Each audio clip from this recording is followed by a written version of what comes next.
What the hell is going on, ladies and gentlemen? We are live and direct right now, yo. This is your boy right here, man. MMA Reloaded. We are kicking off a 2-week countdown of Cage Steel 27. And ladies and gentlemen, tonight it all kicks off with the first MMA Reloaded on the mic podcast with a guy who's gonna be in one of the most anticipated, talked about fights that night, December 4th, against Kiru Sahota, who will also be on the show, ladies and gentlemen. So, but there's not going to be any shit talks. There's nothing but respect between the two. This is Danny Missin, and this is MMA Reloaded on the mic, episode 45. Folks, on the mic, of course, the show where we talk with rising stars, we talk with battle-tested veterans on the regionals, we talk with guys coming up the ladder, guys, future prospects. Cage Steel 27 is in 2 weeks, folks. It's going to be another night of booze, just a night out. And if you fucking love MMA, that makes it a trifecta, yo. So, ladies and gentlemen, welcome to the show, and thank you for joining me on the show. It's about time to do the particulars right now, so cheers.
So, folks, if you were with me August the 21st at Cage Steel 26, you would have seen that we were there live and direct, doing interviews with some of the best and some of the brightest names. I was fortunate enough to meet a lot of guys who I had developed a relationship with, and of course done podcasts with. Guys like Amari Diedrich, who is fighting Myrtle Gronhart in the battle of two absolute savages in the world of kickboxing. And then, we have, of course, Robbie Kennedy, Adam Bramhold, who will be also on the show, folks, and he will be fighting for the professional Cage Steel Bantamweight Championship of the world, man. That is going to be a fucking one to watch. Championships will be on the line, folks. You've got Ben Fahey, the Barbarian, going for the Amateur Bantamweight Championship. It is going to be literally a night to remember. There are going to be some great fights on the card. You still have the odd matchup questionables, but it's all, you know what I mean. It's all in the spirit of competition and giving fighters the opportunity. So, talking with Danny Missin, the guy's an absolute beast. Battle tested, as I always say about him. We had a classic episode of On the Mic the last time we spoke. So folks, tune in, man. This is one that is not gonna want to be missed, man. Yeah, episode 45 with Danny Missin. So while we wait for Danny, folks, it's been a real minute since I've actually had a heart to heart with you guys, and to be fair, if you look at the scene right now in MMA, you look at the UK scene in MMA, and or you look at the UFC, the talent pool is stacked. The talent pool is stacked, and I'll tell you why. You look at the welterweight division in the UFC. Yeah, two names that are gonna go at it in March or April. Kamaru Usman and Leon Edwards. And then you got and then you got Bellator, and you got Patricky Pitbull, now the lightweight champion. You got AJ McKee, Sergio Pettis. In the UFC, you got Max Holloway. I mean, PFL even, you got Kayla Harrison, Bruno Capiloza. Even one championship, Rod time, it is just an absolute pool of talent that is coming through, man. And there is no real other way to put it. Any way you want to look, any country you want to look at, the pool of talent is absolutely crazy. So, one second.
Welcome back, ladies and gentlemen. We are on the mic, episode 45. If you're just joining us here, folks, MMA Reloaded with Danny Missin, 2 weeks out from Cage Steel 27. And folks, we are just about ready to go live and direct right now, man. So strap up your seatbelt and get your drink ready, fam, because it's Friday night. Woo! Yeah, if you smell what MMA Reloaded is cooking. So, folks, strap up. Yeah, let's do this. Damn, I got real hyped up. Let's do this, folks.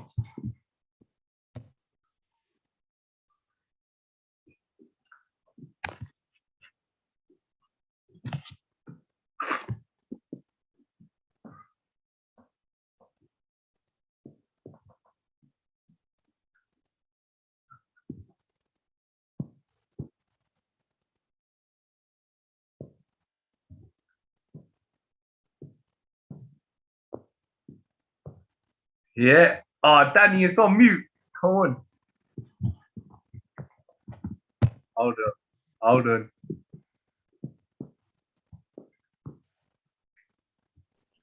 Yes. The exact same thing happened last time. I'm a technophobe man. I'm an old man now, aren't I? So I don't know how these things work. I'm a single finger typer. I probably still got Windows 2003. Did they bring out a 2003?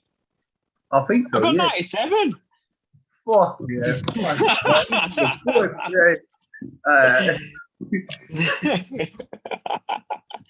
On that note, ladies and gentlemen, I assume you actually know who this is. If you didn't, what's the last episode we did together? Yeah, it was a fucking classic, honestly. Danny Missin will be fighting both December the 4th, Cage Steel 27th. And we are back for another, what I hope to be another classic today. Danny, how's it going? How's it going, bro? Oh, easy, mate. It's nice. It's chilled. It's just the perfect storm. The perfect storm. I like that.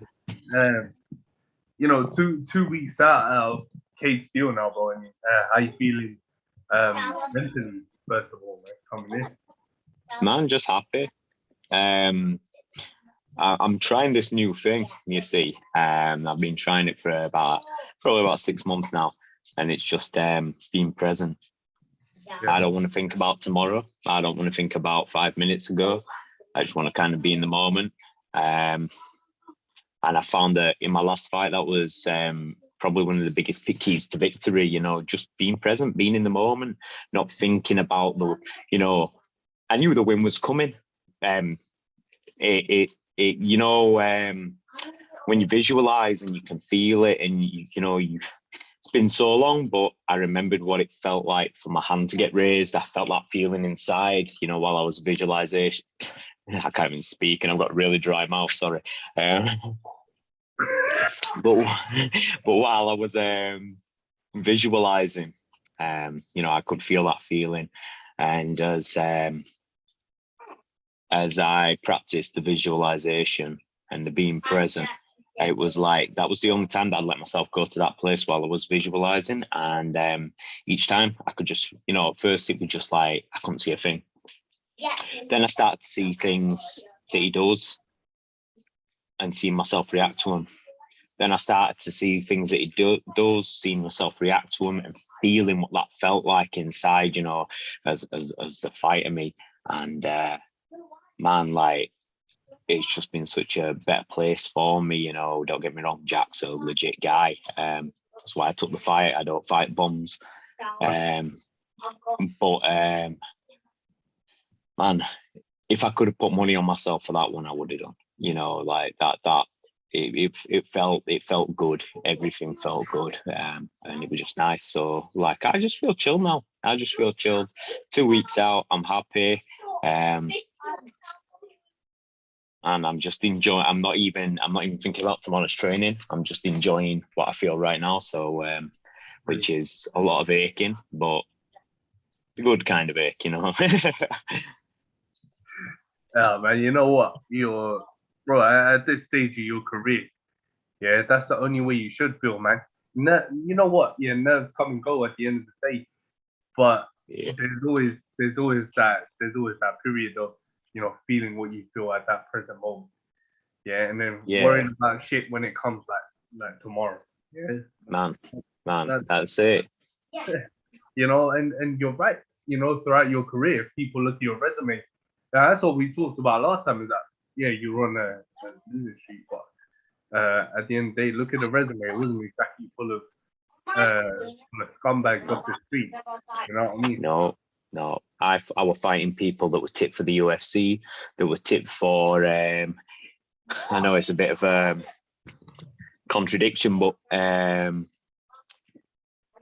like local world titles and stuff like Cage Warriors, Bellator, and stuff like that. Yeah.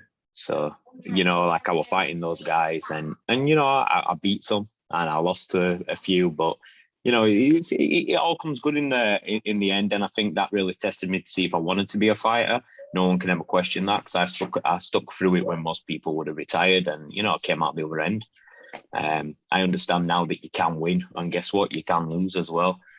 But regardless of the victory, tomorrow always comes. So you can just get back on the horse and put things right if that's what needs. Sometimes you're losing. It's not even about putting things right. For me, it was more about just stop leaving me fucking head in changing room somewhere. It was just like getting in there and be like this. That's the big part of being present to me, because sometimes I'm going through the motions, but my head's elsewhere, and it's a habit. It's a bad habit. So when you get in the cage, sometimes your head can be elsewhere. But if you allowed your body and your mind to do that and separate like that, then it becomes a habit. It's not about why you're doing it or any purpose. But if you do it, you do it once, you'll do it twice. If you do it twice, you'll do it 3 times. You can't.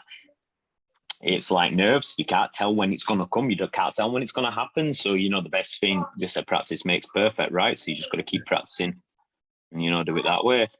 Yeah. And then if you wanna flip the script, how do you feel physically? Because of course, 2 weeks out, you must have been cutting weight. What, a week back? Yeah, or you must have been kicking off the training maybe 5-6 weeks ago.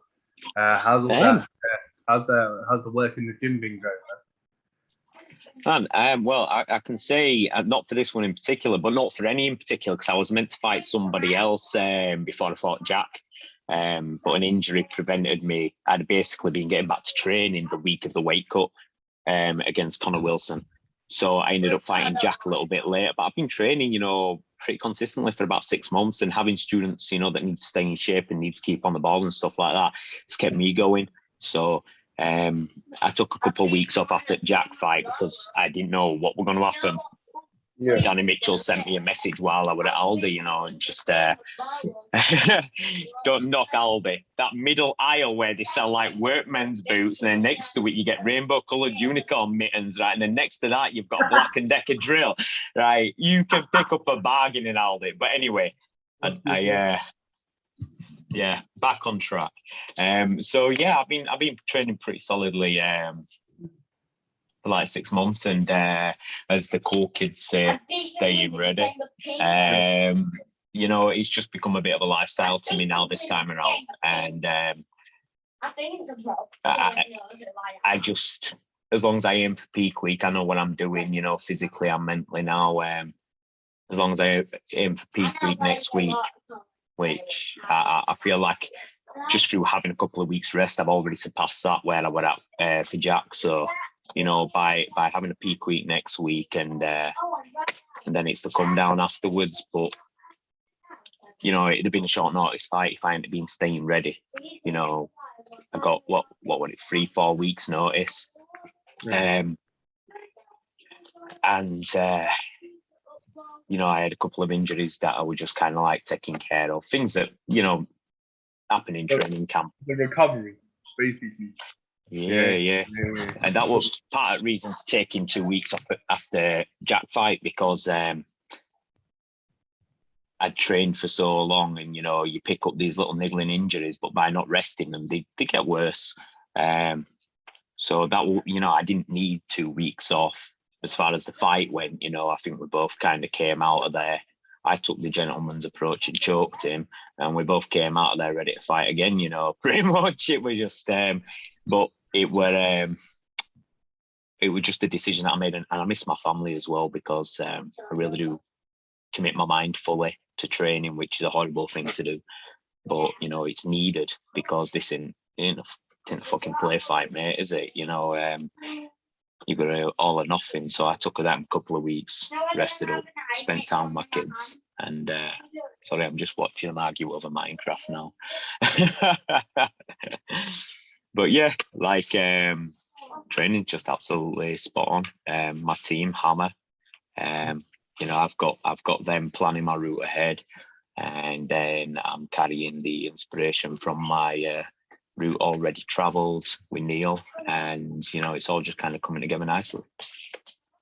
And man, I've always wondered, like, in your opinion, what are some of the aspects that a fighter needs to consider? What are some of the main aspects of staying ready, of making sure that your training camp goes smooth, or making sure that you are ready to fight? What are some of the aspects that fighters need to consider?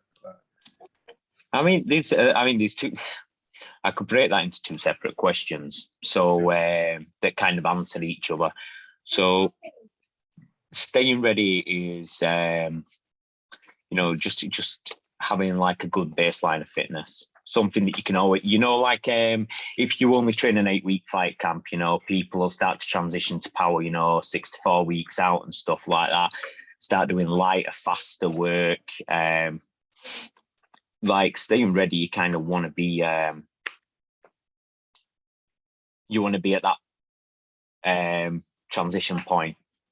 So it's like you get a fight on 3-4 weeks notice, you're not really missed out, you jump straight into your power. So it's like you just got a baseline of, say, strength, technique, you know, fitness.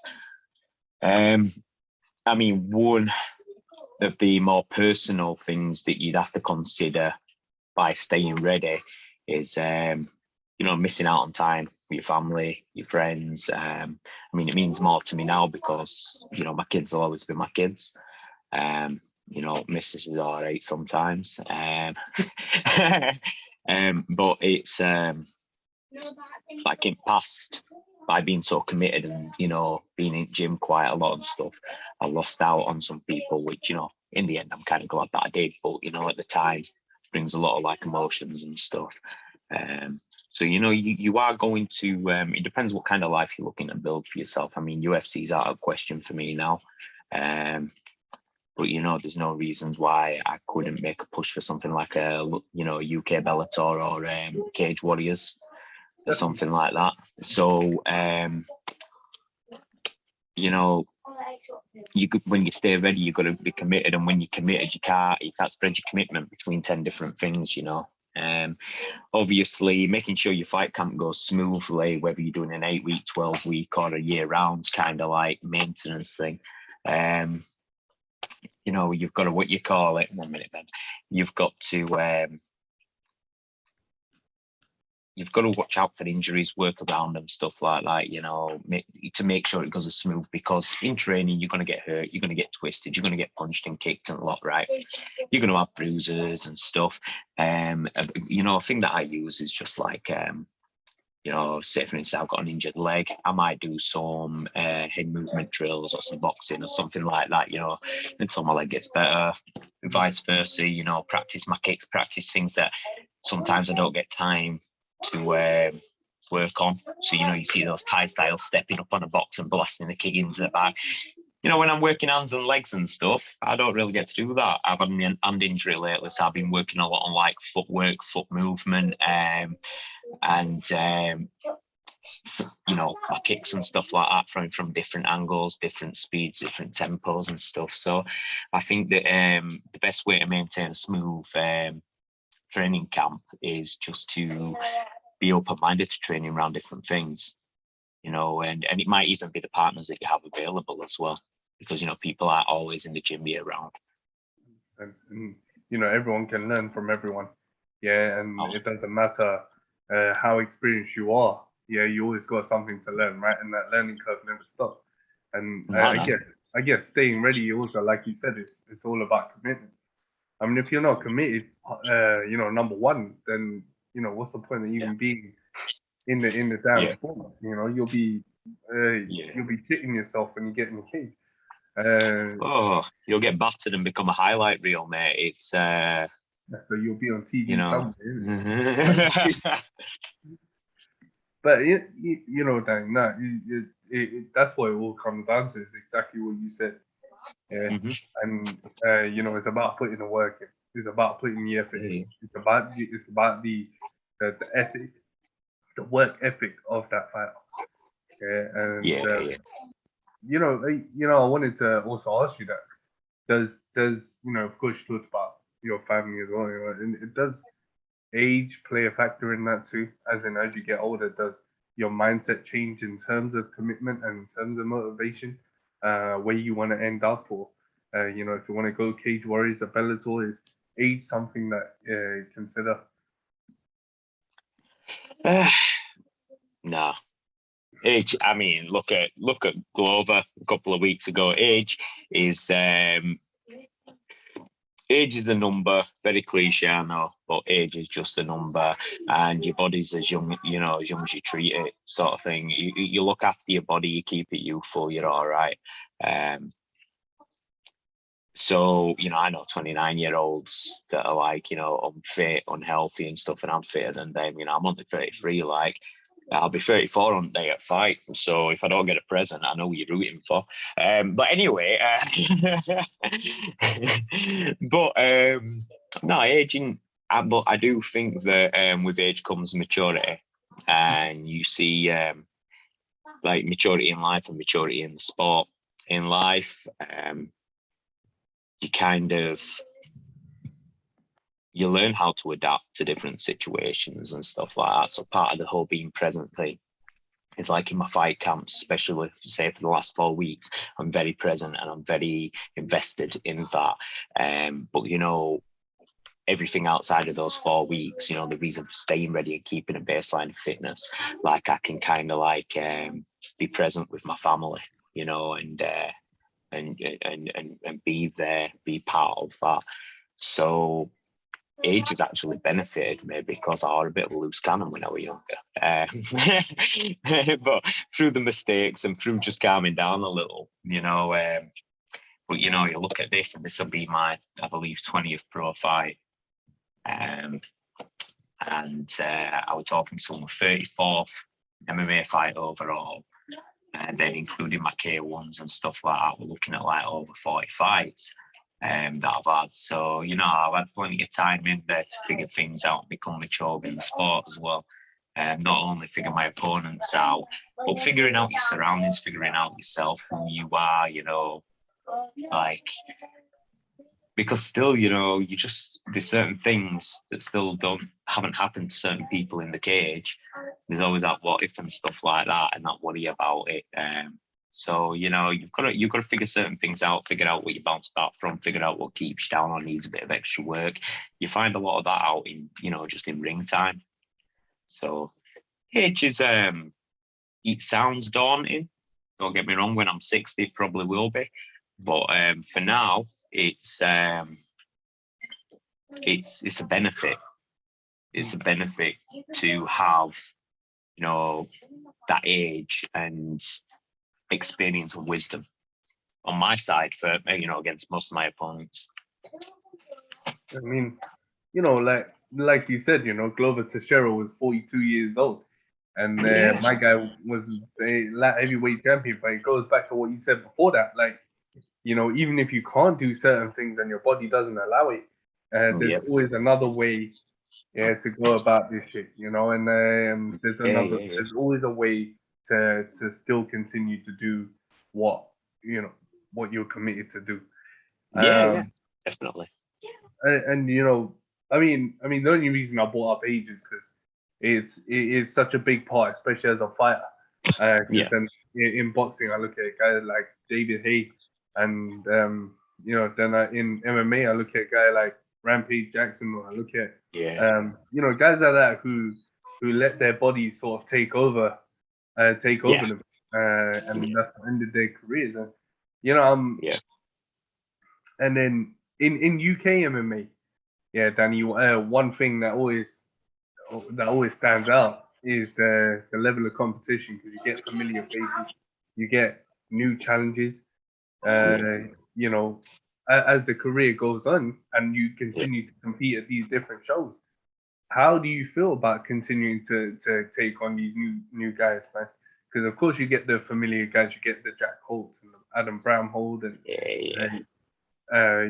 but when it comes to fighting someone new, and at that stage of your career, 20 plus fights, how does that feel? It can make you feel old for a little bit, that actually, because you get these young, like 19 to 20-year-olds, and they're coming up, and they're legit contenders as well. But I think it's a good way to test how durable you are. The game's been played a certain way for so long. The new generation comes along and plays the game just a little bit differently, and it's easy to get stuck in your ways, especially, as an older guy. It's easier to get stuck in your ways. These new guys coming up, it's very, very interesting and exciting, because you get to see this new way that, the game's played, and it forces you to have to learn new things and not be stuck in your ways, and, stop being lazy, really. And it's a new style of it, like when Rory McDonald came up, they called it he trained specifically in MMA, nothing else. Rich Franklin, he was one of the first guys to do it. MMA, as opposed to being a karate standout that came across to MMA, or anything like that. So each time a new generation comes up, it's exciting because it's a new face. You know, if they're being thrown at me, they've probably got a bit of a name, you know, a bit of hype behind them and stuff, you know, and they're tipped to go far. So that's exciting because, you know, you have a chance to kind of get their head off before they get any, you know, any momentum going in the division. But you get a chance, and it doesn't always happen. But they, what you call it, they just bring the new evolution of the sport with them, you know, and they're doing new things. They're doing new things. 100%. Oh yeah, man. I mean, the thing is with this sport, yeah, especially with the UFC, is that, and if you look at things like Bellator and the PFL, and you look at One Championship, yeah, there's always new shit that comes out. Either there's a new scoring system, there's a new fighter, new fight, you know, new tournaments. You got a guy handing out $1 million at the end of a season with championship belt. I mean, come on, that's not like incentive to go back and do this. You know, like I always find it good when I see a battle test guy yourself, and especially your fight with Kiru Sahota. You know, a battle tested guy like yourself, going up like you said against a legit contender guy with you know, a lot of anticipation around him. You know, going into that fight specifically, you know, I like we said about taking on new challenges. You know, it's a guy you never faced before. How was you know, how did you feel when it was announced that you were going to be taking on QSL? Oh, excited. Like I'm gonna let you in on a little secret here. I mean, you've heard it first, okay? So you've got the exclusive to this. Right. So Danny Mitchell messaged me, asked me if I'd fight Kiru, and you know, said a couple of things which I don't think I'm at liberty to divulge. Nothing bad, but you know what I mean. It's not my business, not my news. And I said, I told him, I said, damn, like, you know, these AVT boys are mad now. Like, I beat Jack, and now they're sending Kiru for me. So a week so passed, and you know, conversations got a little bit lost. So I messaged him, and we sorted it out anyway. And I said, look, you know, when I fight him, will you stop sending AVT lot after me? Right? And he goes, oh, the hell bent on revenge, mate. You know, he goes, if you beat Kiru, his brother's gonna want to fight you. You know, you know. And I was like, and then he put on me joking, but it make a damn good story, though, right? But no, Danny's sound like we had a laugh about it and stuff. But I don't think there's anyone else at AVT for me to fight. If you know, after this fight, regardless, it's. But this fight is a huge opportunity. Yeah, not only to go 2-0 against the AVT guys, you know, with Kiru being a former K-Steel champ, you know, it could be your road to something bigger. You know, could be, mate. Could be. You know, the fight itself excites me. It really excites me. I've many moons ago now. We're talking like back in my 20s, back in my day. Oh wow! Oh shit! Throw it in there. But yeah, Kiru, I was on the mat when Kiru first started off, and we, you know, a couple of different gyms, we shared the mat together. Which, you know, he had legit striking back then as well, but he's like developed into this MMA fighter now. Well-rounded as well. So you know, that's kind of exciting. Don't get me wrong, we didn't train that. It was so long ago that everything's changed now. I'm not saying, oh, I know what he can do, but nah, he's a totally different fighter now. But yeah, back then, he was just this young, shy lad on mat, and now he's kind of turned into, you know, what you see today. And when I got off of the fight, man, like, I was just like, yeah, cool. As far as I'm concerned, Jack Holt and Kiru were the best flyweight and super flyweight in Yorkshire. So, you know, I can't take a backward step after Jack fight now. That's the that's pretty much the path. Why go through Kiru now? No, that's what I said. The opportunity after that, potential Yeah. potential opportunity after the win is that that's what I guess you should be looking at. Is Yeah. what's going to lie ahead. Yeah. But All yeah, right, that. thanks. Morpheus taught me well. Um, I mean, we always talk about. I mean, I called you battle tested in the description, right? And I like to use that word when it comes to you, right? Because I just think that you've been through it all, and if you look at the resume, it's not full of bums, as we say. No. So, Danny, bro, what does being battle tested mean in your eye?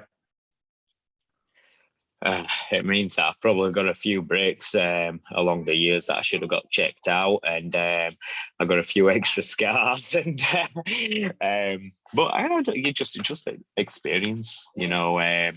It's like I'm kind of at that stage now where, regardless what anyone can do and what they're capable of, I'm still here. I'm still here. I'm still winning. I'm still competing. There's no, people can't get rid of me sort of thing, and that's the mentality that we're taking to the fight as well. It's like no matter what they do, I've seen it, I've been there. You know what I mean? As long as my eyes are still focused and my bones are broken or all, I'll get back up. I'll carry on. It's it's like a secret badge for your player on NBA. So you've been around so long that it's just like it's not going to be an easy fight for most people. It's if they don't bring their A game, it's going to be a dangerous fight for them. And it's just kind of like it's not who's the best, it's who's left. I'm still here. More and more experience every day. Sharpening my skills, adding new ones to it, and I just think that's what it means. That's what it means to me. Battle tested. I've been there. I bounced back. I bounced back from losses. I've bounced back from my ass in fights. I've won. I've lost. I've been submitted. I've been TKO'd. I've TKO'd people. I've submitted people. There's not. I feel comfortable to go with the fight anywhere, and it just comes down to how many times I've been in there and been smacked about. Nah, I fucking can't wait for that. I'm joking.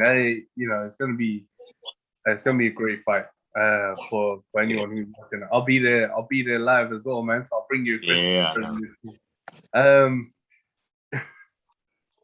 But yeah, it's one of those things that no matter how many fights you got, no matter your age, no matter the experience, no matter battle tested, not battle tested, how many stories your fucking body tells, broken ribs, broken nutsack, broken eye, broken rings. Did you just say broken nutsack? Yeah. Oh, don't wish that upon me. I mean, I know I'm done having kids, but you can't. Oh, could you imagine that? Oh, it's like, have you ever seen that thing? Have you ever seen that thing where they take the gum shield out, right, and there's the teeth still in the gum shield? Oh yeah, I've seen that. Could you imagine taking your ball guard off, right, and you just look down, you got two little nuggets in there. Did you see that when he took it out of his teeth? Well, like labeled around the. Oh fuck. I seen one where the guy's taking it out. I can't remember. Mate, I've watched so many fights from even fights before my time. But the guy took his gum shield out, saw his teeth, chucked them out, put his gum shield back in. God knows what it was protecting anymore, and went back out for the fight. They put the teeth on ice. Dan Henderson said he put teeth on ice. Yeah, and then they're gonna imagine putting that shit back in. Imagine taking your tooth out, putting it back in your fucking mouth. That is fun. Woo! I had a tooth out a good few years back now. I had to have it. It was snapped straight down middle. I got in a scrap with a few rugby players, and it ended up out in road outside this club, and I got hit by a taxi, like the windscreen, you know, the bar that goes with the windscreen. On the outside of the windscreen, it literally sideswiped me in the mouth on the way past, and I had to have a tooth taken out, mate. Ooh, like I could have cried. I couldn't imagine taking a tooth out and then just putting it back in. Imagine that. But imagine that, though. Oh Imagine that, man, man. Jesus. I think I'd rather have my balls fall out of my sack. Oh, Oh shit, there's been so much shit though. Like if you watch like old fights, yeah, and when I got a UFC fight pass, that's the first thing I did was start watching the Ultimate Fighter. Yeah, and I fucking man, I saw the leg break, the first leg break I ever saw from that big guy, Corey Hill, I think. Yeah, Nate Diaz was on, yeah. Bro, that Danny, look, yeah, it wasn't the shin, yeah, it was an ankle. So he kicked so low that his whole thing just snapped in half. Yeah. Oh shit! I had to put that on pause. I had to put it on fast forward. See, I'm like proper weird with it because like I'll see something like that and it'll make me want to vomit, and then I'll rewind it and watch it again and watch it again. It's like this amazing fascination of what you're actually seeing versus, oh my fucking god, I don't want to look at this, get me away from it. It's so strange. It's like when you see birds watching those Dr. Pimple Popper things, you know, and you're thinking, oh, what are you doing? Nah, I hate those. I will never watch. I hate watching. Yeah, I know. But they say they hate it as well, but it's so satisfying. And then when you see a leg wrapped around the leg, you're like, oh my god, and you're cringing, but you can't look away. Honestly, and then when you see that you know, a guy like Uriah Faber breaks two hands, broke both hands in a bantamweight championship fight, you think, what the fuck are you actually doing, son? He's either got really hard punches or really soft hands. Like a bit of both. This guy's a complete lunatic. When he throws and lands, though, it's all power in it. He never has a set-up shot. It's like he'll throw like a looping uppercut to a looping hook to a big looping roll, and you know, you can imagine if they hit the target, they're going to do damage on both sides. Man, he's hit the target so many times. The guy's crazy. He's crazy. He's legit made out of electricity. But yeah, and you know, if you think about it, yeah, that's what this is all about, man. That's why people love to watch this shit. If you think about it, what would you rather watch than fucking pimple popping or you know, watching a mixed martial arts fight where you'll learn shit and you'll get entertained, yeah, at the same time. Yeah, man. I love it. I've been it's my rest day today, so I've been having a bit of a catch up on one fighting championship and stuff like that, and watching, you know, that stuff. Mate, they've got it right. Don't tell them, Errol, because they'll start charging. But the app's free. They've got live TV on there now. So you can just watch fights all day, every day. Plus, they've got 4 other organisations on there, all for free, plus all the past events. Mate, and it's free. It's free. So there's no subscription. And that's not even the right part. The competition is the right part. Yeah, they focus on textbook martial arts. It's not even spectators MMA. Yeah, it's martial arts. These guys do not throw wild shit. They are completely killed. They are killers. Oh yeah, textbook all day. But what I love about ONE FC is how they not necessarily promote their fighters outside of the fights, which they do a lot of, but how they support the fighters like a family. And you see, you know, the tradition of respect and honor in martial arts and stuff like that. They really, really kind of embody that. Whereas the UFC will post a video of Conor McGregor chucking a can at Nick Diaz or Nate Diaz or whichever one it was, right? And oh yeah, look at this. And then ONE FC are promoting like, oh, look what's going into the training, look what's going into this, look what they're doing for the community, you know, and one another. And man, I love that side of it. Like if UFC and ONE FC sent me a contract today, I'd sign ONE FC all day. All day. All day. Could you imagine the fights that you'd get there? You got your out and out, like, you know, Japanese and your Chinese judo and jiu-jitsu players that are like specialists. Mm-hmm. You got your Muay Thai fighters and stuff like that are specialists. Like, no wonder DJ went there. Like, seriously, that there is a midget's paradise. And look what happened to DJ in the that Exactly. never happened to him in the UFC. He got battered. Even when Cejudo won, it was, you know what I mean? It won that.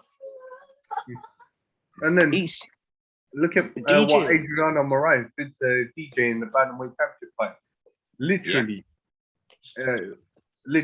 like everyone was all saying, "Oh, DJ's the best flyweight of all time. He's the man," and this and that.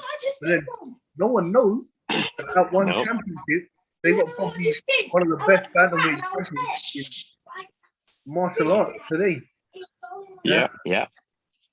I mean, but DJ wanted that. DJ wanted the competition.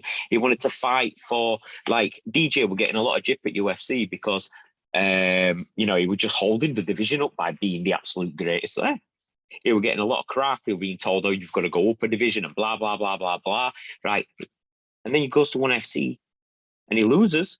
But the respect, the honor, the love that he got from the fans for accepting the loss instead of talking shit, you know, and the way that they promote him because he's a big gamer, you know, and the way they promote him with his streams and everything like that, you know, this is money that he's making. Oh yeah, Max Holloway's making a killing on Twitch. Let's say we'll do a UFC Twitch and get him to go on there instead, you know what I mean? So they get all the money. It's like they genuinely supporting the fighters, and it just seems like a breath of fresh air.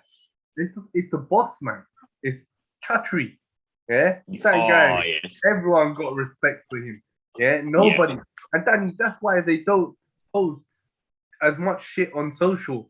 Yeah, because you know they know that they don't want these trolls and haters commenting on their shit. No. They like to keep it bang under the spotlight in their own internal bond. Yeah. And bro, that's why I love that shit so much, man. Yeah.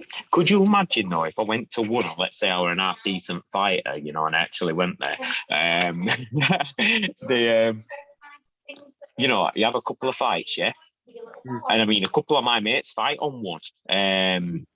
Ali Mutamed and Mark Avalado.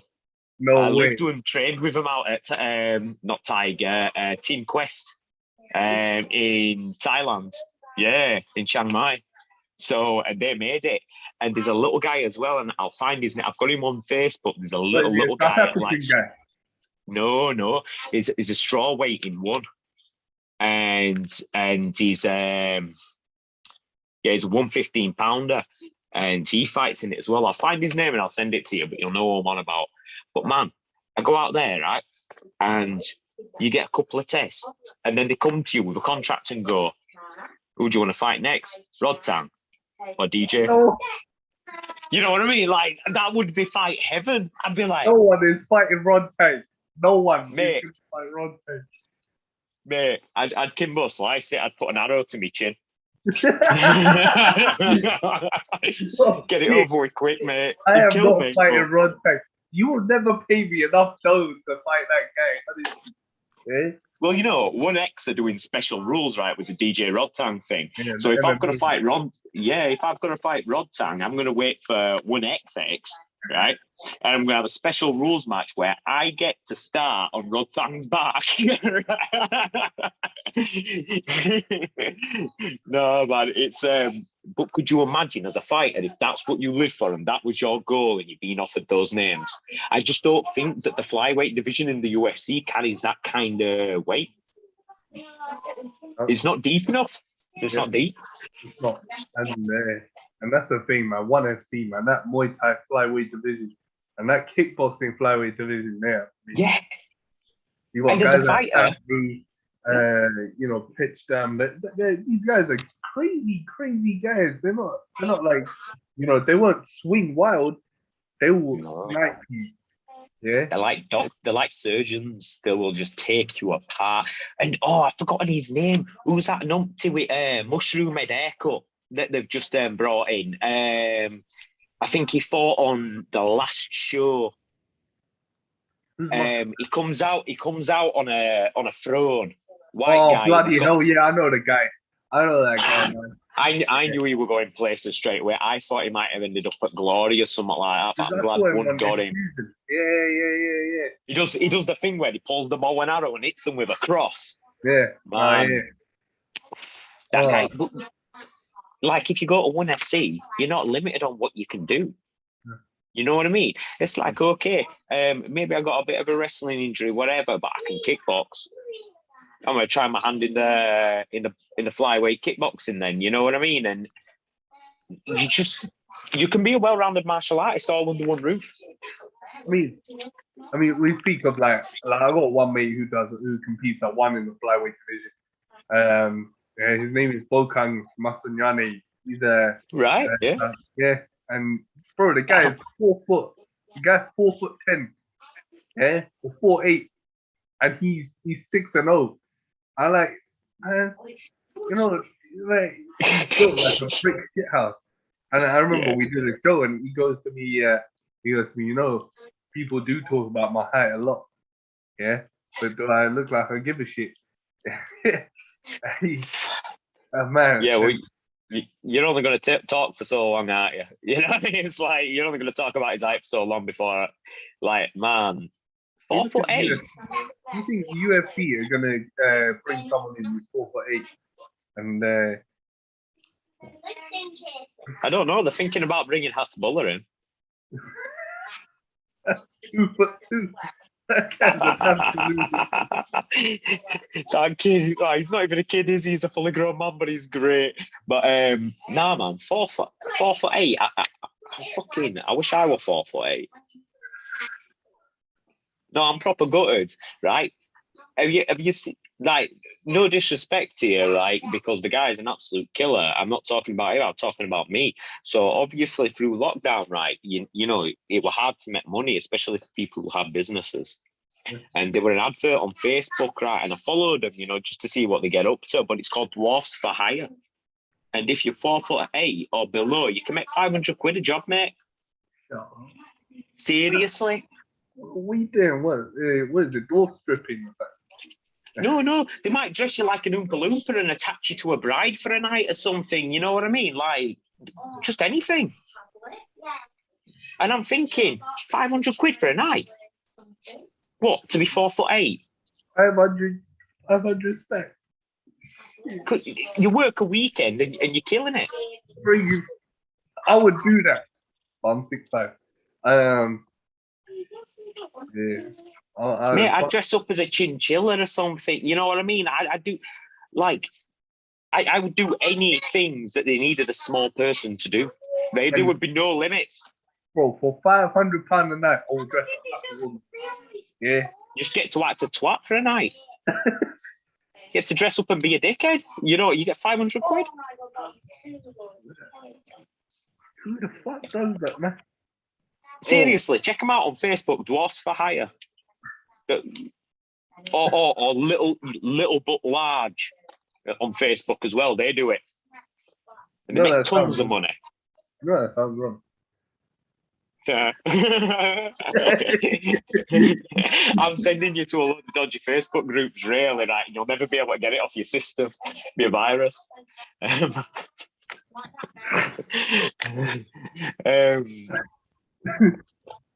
only getting you.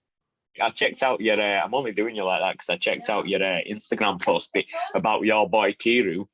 Oh, we see who you're saying. Yeah, we see who you're saying. No. It's only the cultural support. Great. We're doing my boy Danny. Okay. That's it. The boy. But I'm only messing with you. Yeah, man. I wish I were a 4'8". I'd be loaded, mate. Jesus Christ, imagine getting axe kicked like 10 times in Martin for free.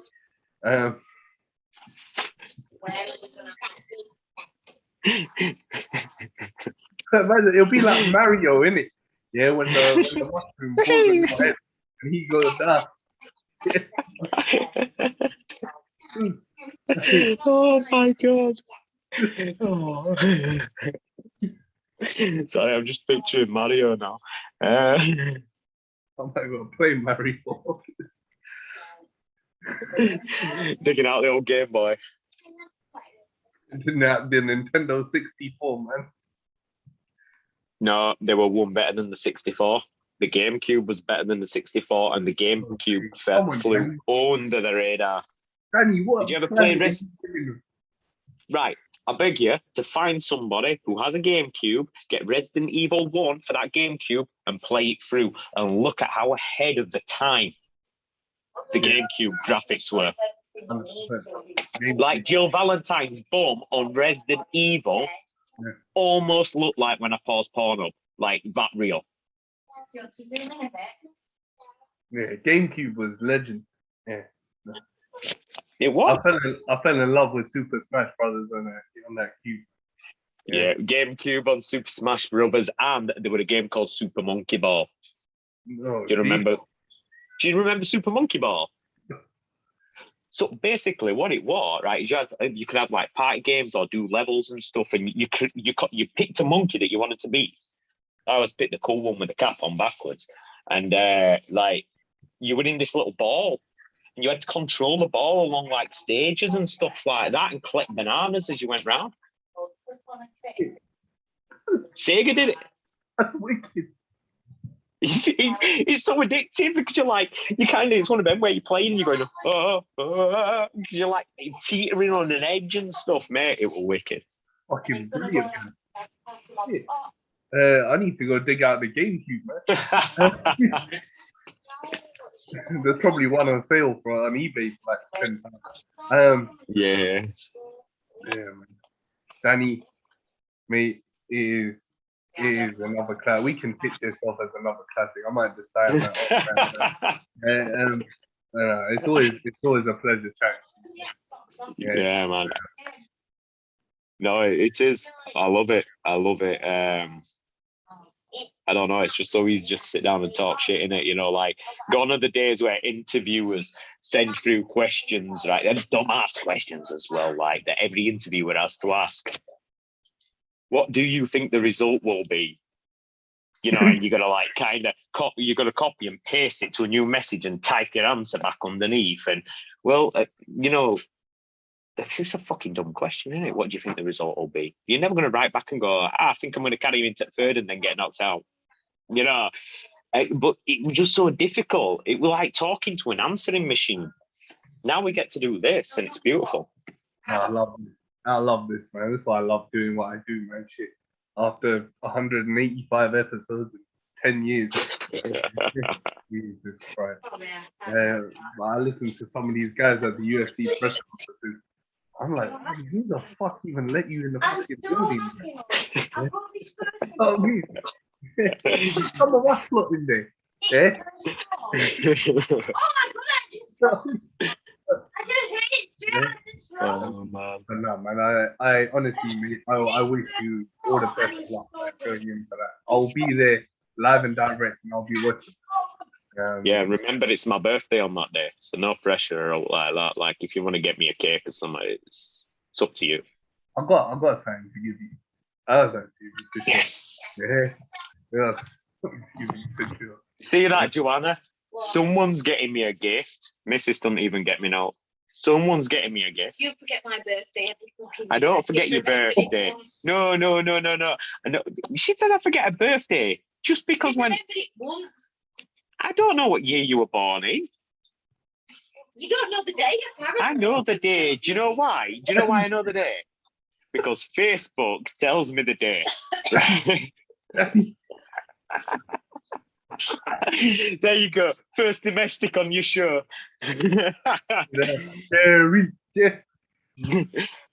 Oh man, I'll just choke it out. Or it might be the other way. No, only on a Saturday, that mate. No, don't be John Jones. No domestic. Alright? This is not Chris Brown and Rihanna. I don't know. John Jones got to the US. Right, let's look at the track record here. So John Jones is in the UFC after doing that. Yeah. Chris Brown made millions after doing that. Now, I'm not condoning it, but there's a pattern there. That's it. I mean, it's disgusting. Right. Don't get me wrong. Yeah, it's disgusting. I don't agree with it in the slightest, but it just seems like these people, on a serious note, get rewarded for doing disgusting shit like that. And then on the headline, UK MMA fighter Danny Missin. Yeah, it wouldn't go so well with me, you see. Like, UK MMA fighter Danny Missin gets choked out and stomped to death by his missus. Like, I only talk shit to her because she can literally batter me, mate. And then, Danny, you're going to be sleeping on the sofa after this, right? No, yeah. What happened? What happened? So I'm going to be sleeping on the sofa. I'll just put cold feet on you instead. Oh, I see. It's all love. She said she'll just put a cold feet on me instead. Oh, that's I'm cool. I'm going to disinfect her feet now. Right. Your hand in warm water, yes. Right then, pal. No, it's all love. We mess about like that all the time. And I will catch you at the show. Danny, I'm looking forward to seeing you, man. All right. Yeah, thank you very much, man.